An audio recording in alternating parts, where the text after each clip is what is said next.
হযরত ইদ্রিস আলাইহিস সালামের মূল বা আসল নাম ছিল আখলুক।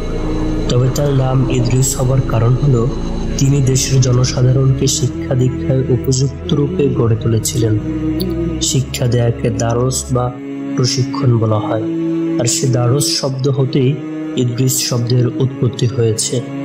হযরত ইদ্রিস আলাইহিস সালাম একদিকে যেমন উচ্চ শিক্ষায় শিক্ষিত ছিলেন, অন্যদিকে তিনি নানা গুণেও বিভূষিত ছিলেন। অধিকাংশ সময়ই তিনি মানুষকে শিক্ষা প্রদান করতেন এবং তাদের মাঝে ওয়াজ নসিহত করতেন এবং ইবাদত বন্দেগীতে লিপ্ত থাকতেন। তার সম্পর্কে জানা যায় যে তিনি নিজের জামাকাপড় নিজেই সেলাই করে ব্যবহার করতেন, অন্যের জামাকাপড়ও সেলাই করে দিতেন। অবশ্য সেজন্য তিনি কারো নিকট হতে কোনো প্রকার মজুরি বা পারিশ্রমিক গ্রহণ করতেন না। তিনি এমনই ইবাদতকারী ব্যক্তি ছিলেন যে একদিকে তিনি কাজ করতেন, অন্যদিকে মনে মনে জিকির করতেন। শোনা যায় জামা কাপড় সেলাই করাকালে সূচের প্রতিটি ফোড়ে ফোড়ে তিনি আল্লাহর নামের তাসবিহ পাঠ করতেন। হযরত ইদ্রিস আলাইহিস সালাম জীবনে বহু মুজিজা দেখাতেন। তার মধ্যে একটি প্রধান মুজিজা হলো এই যে তিনি যেসব ভবিষ্যৎবাণী করতেন তা অক্ষরে অক্ষরে বাস্তবে পরিণত হতো। তার অত্যাধিক ইবাদতে আনন্দিত হয়ে বিভিন্ন সময় ফেরেশতাগণ তাকে আসমানে নিয়ে যেতেন। এ সম্পর্কিত একটি ঘটনা তার জীবনের সবচেয়ে বেশি উল্লেখযোগ্য ঘটনারূপে পরিচিত। একদিন তিনি তাসবিহ তাহলিলে পাঠরত ছিলেন। এমন সময় হঠাৎ ফেরেশতা আজরাইল আলাইহিস সালাম জনৈক সাধারণ মানুষের বেশে এসে তার সামনে দণ্ডায়মান হলেন। তিনি তাকে জনৈক বিদেশি মেহমান মনে করে যথা উপযুক্ত অভ্যর্থনা জ্ঞাপন করলেন। হযরত ইদ্রিস আলাইহিস সালাম সর্বদা রোজা রাখতেন এবং প্রত্যহ সন্ধ্যার পূর্বে তার ইফতারের জন্য বেহেশত হতে খাবার আসত। তিনি সে বেহেশতি খাবার দ্বারা ইফতার করতেন। ইফতার করে যা অবশিষ্ট থাকতো তা আবার বেহেশতে ফিরে যেত। সেদিনও বেহেশত হতে খাবার আসলো। তিনি বেহেশতি খাবার দ্বারা ইফতার করলেন এবং মেহমানকেও তা খেতে দিলেন। উক্ত মেহমানরূপী ফেরেশতা আজরাইল আলাইহিস সালাম খানা খাইলেন না, বরং সারা রাত্র ইবাদতে অতিবাহিত করলেন। মেহমান ব্যক্তির আচার আচরণে আরো কতগুলো বৈশিষ্ট্য দেখা গেল, যা দেখে হযরত ইদ্রিস আলাইহিস সালাম বিস্ময় বোধ করলেন। পরদিন ভোরবেলা হযরত ইদ্রিস আলাইহিস সালাম মেহমানকে বললেন, ও হ্যাঁ আগন্তুক, চলুন আমরা একটু ভ্রমণ করে আল্লাহ তাআলার কুদরত সমূহ দেখে আসি। মেহমান তাতে সম্মত হয়ে দুজন একত্রে ভ্রমণে বের হলেন। কিছু দূর গিয়ে হঠাৎ মেহমান বললেন, চলুন আমরা ওই ক্ষেত হতে কিছু ফল তুলে এনে দুজনে ভক্ষণ করি। হযরত ইদ্রিস আলাইহিস সালাম তাতে বেশ কিছু আশ্চর্য ও ক্ষোভ মিশ্রিত কণ্ঠে বললেন, আপনি তো ভারী আশ্চর্য মানুষ। রাতে আপনি হালাল খানা খেলেন না, অথচ এখন অপরের ক্ষেত হতে ফল তুলে খেতে চাইছেন। অন্যের মাল না বলে গ্রহণ করা আমাদের জন্য একেবারে নিষিদ্ধ। মেহমান তার কথার কোনো জবাব না দিয়ে সামনে অগ্রসর হতে লাগলেন। কিছু দূর সামনে গমন করে এক স্থানে কতগুলো ছাগল চড়িতে দেখে মেহমান হযরত ইদ্রিস আলাইহিস সালামকে বললেন, চলুন ওখান হতে একটা ছাগল এনে আমরা জবেহ করি, তা বেশ করে খাওয়া যাবে। হযরত ইদ্রিস আলাইহিস সালাম বললেন, অপরের ছাগল জবেহ করে খাওয়া যে পাপের কাজ, তা কি আপনার জানা নেই?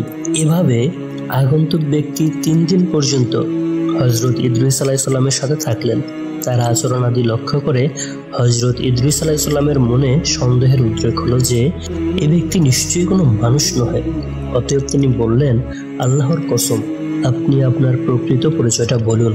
মেহমান বললেন, আমি কোনো মানুষ নই, আমি একজন ফেরেশতা। আমার নাম মালাকুল মউত আজরাইল আলাইহিস সালাম। হযরত ইদ্রিস আলাইহিস সালাম বললেন, আপনি কি দুনিয়ার সকল প্রাণীর জান কবজ করে থাকেন? মালাকুল মউত বললেন, হ্যাঁ। তখন হযরত ইদ্রিস আলাইহিস সালাম বললেন, তবে মনে হয় আপনি আমার জান কবজ করতে এসেছেন। মালাকুল মউত বললেন, না, আপনার সাথে ভাই সম্পর্ক করতে এসেছি। আমার একান্ত আশা যে আপনিও আমার এই প্রস্তাবে রাজি হবেন। হযরত ইদ্রিস আলাইহিস সালাম বললেন, আমি আপনার সাথে এই শর্তে ভাই সম্পর্ক করতে পারি যে আপনি আমাকে একবার মৃত্যুর অবস্থাটা উপভোগ করাবেন। যদি আপনি আমাকে এখনই একবার মৃত্যুর অবস্থাটা উপভোগ করান তাহলে আমার অনেকটা উপকার হতো। মৃত্যুর ভয়ে আমি বেশি করে আল্লাহর ইবাদত করতে পারতাম। মালাকুল মউত বললেন, আল্লাহর অনুমতি ছাড়া তো আমি পারি না, যেহেতু এখন আপনার মৃত্যুর সময় উপস্থিত হয়নি। হযরত ইদ্রিস আলাইহিস সালাম বললেন, আপনি আল্লাহর নিকট হতে অনুমতি গ্রহণ করেননি। তখন মালাকুল মউত আল্লাহর দরবারে অনুমতি দোয়া করলেন। আল্লাহ তাকে অনুমতি প্রদান করলেন। অনুমতি পেয়ে আজরাইল আলাইহিস সালাম হযরত ইদ্রিস আলাইহিস সালামের জান কবজ করলেন। তার মৃত্যু হওয়ার পরে মালাকুল মউত তাকে আবার জীবিত করে দেওয়ার জন্য আল্লাহর দরবারে দোয়া করলেন। আল্লাহ তার দোয়া কবুল করে হযরত ইদ্রিস আলাইহিস সালামকে আবার জীবিত করলেন। এরপর ফেরেশতা আজরাইল আলাইহিস সালাম তাকে জিজ্ঞেস করলেন, ভাই ইদ্রিস, বলুন তো জান কবজের অবস্থাটা আপনার নিকট কিরূপ মনে হয়েছিল? হযরত ইদ্রিস আলাইহিস সালাম জবাবে বললেন, ভাই মালাকুল মউত, কোনো জীবিত প্রাণীর শরীরের চামড়া মাথা হতে পা পর্যন্ত টেনে খসিয়ে ফেললে প্রাণীটির যেমন কষ্ট হয়, আমার তদ্রূপ কষ্ট অনুভূতি হয়েছিল। ফেরেশতা আজরাইল বললেন, ভাই ইদ্রিস আলাইহিস সালাম, আমি আজ পর্যন্ত যত জান কবজ করেছি এত সহজে কারো জান কবজ করিনি। আপনার যাতে অল্প কষ্ট হয় আমি সেদিকে খুব লক্ষ্য রেখেছিলাম। যা হোক, এরপর ইদ্রিস আলাইহিস সালাম বললেন, ভাই আজরাইল, আমার মনে দোজখ দেখার খুবই স্বাদ জেগেছে। যদি আপনি আমাকে দোজখ দেখাতেন তবে দোজখের ভয়ে আমি ইবাদত বন্দেগীতে আরো বেশি মনোযোগী হতে পারতাম। তার প্রস্তাব মঞ্জুর করে আজরাইল আলাইহিস সালাম তাকে দোজখের দরজা পর্যন্ত নিয়ে গেলেন। তিনি দোজখ দেখার পর বললেন, ভাই আজরাইল, আমার মনে বেহেশত দেখারও অত্যন্ত আগ্রহ জেগেছে। যদি আপনি আমার এই স্বাদটি পূরণ করতেন তবে আমি চিরকৃতজ্ঞ হয়ে থাকতাম। মালাকুল মউত বললেন, যদি আপনি আমার নিকট প্রতিশ্রুতি দেন যে বেহেশত দেখি আমার নিকট ফিরে আসবেন তাহলে আপনাকে বেহেশত দেখাতে পারি। হযরত ইদ্রিস আলাইহিস সালাম তাতে রাজি হলেন। আজরাইল আলাইহিস সালাম তাকে বেহেশতের দরজায় পৌঁছে দিলেন। তিনি বেহেশতের দরজায় নিজের জুতা খুলে রেখে তার ভিতরে প্রবেশ করে কিছুক্ষণ ঘোরাফেরা করলেন। তারপর ফিরে এসে নিজের প্রতিশ্রুতি রক্ষা করলেন, কিন্তু আবার পরক্ষণই জুতা পায়ে দিয়ে এক দৌড়ে বেহেশতের মধ্যে ঢুকে পড়লেন। মালাকুল মউত তাকে ডেকে বললেন, ভাই ইদ্রিস, আপনি আবার বেহেশতে ঢুকলেন কেন? তাড়াতাড়ি চলে আসুন, আমি আপনাকে দুনিয়াতে পৌঁছে দিয়ে আমার অন্যান্য কাজে রত হব। হযরত ইদ্রিস আলাইহিস সালাম বেহেশতের ভিতর হতে জবাব দিলেন, ভাই মালাকুল মউত, আল্লাহ তাআলা ইরশাদ করেছেন, প্রত্যেক প্রাণী একবার মৃত্যুর স্বাদ গ্রহণ করবে এবং একবার দোজখ না দেখে কেউই বেহেশতে প্রবেশ করতে পারবে না। আমি তো একবার মৃত্যুর স্বাদ গ্রহণ করলাম এবং দোজখও দেখলাম, তারপর বেহেশত হতে বের হয়ে আপনার সাথে আমার ওয়াদাও পালন করলাম। অতএব এখন আর আমি বেহেশত হতে বের হব না। আপনি এবার আপনার কাজে চলে যান। ফেরেশতা আজরাইল আলাইহিস সালাম হযরত ইদ্রিস আলাইহিস সালামের কথা শুনে কর্তব্য স্থির করতে না পেরে দাঁড়িয়ে রইলেন। আল্লাহ রাব্বুল আলামিন আজরাইলকে লক্ষ্য করে বললেন, আজরাইল, ইদ্রিসকে বেহেশতেই থাকতে দাও।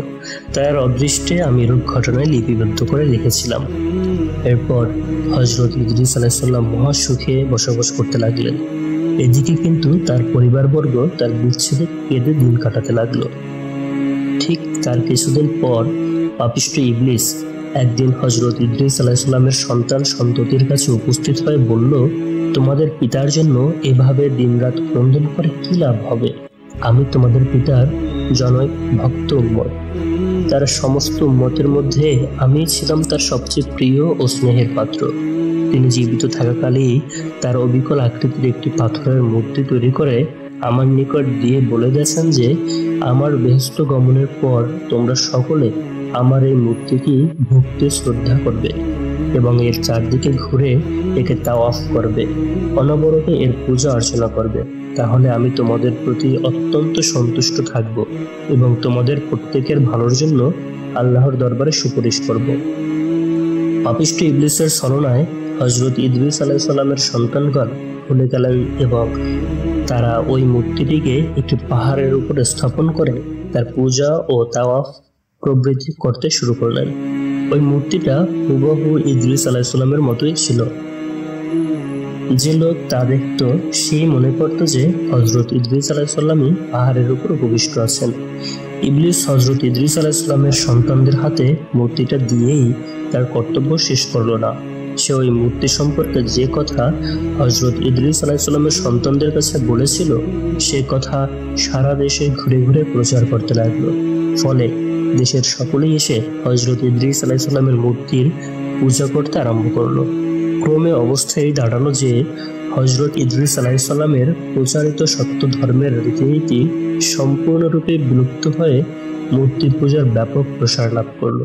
সকলেই তাকে প্রকৃত ধর্মনীতি বলে মনে করতে লাগলো।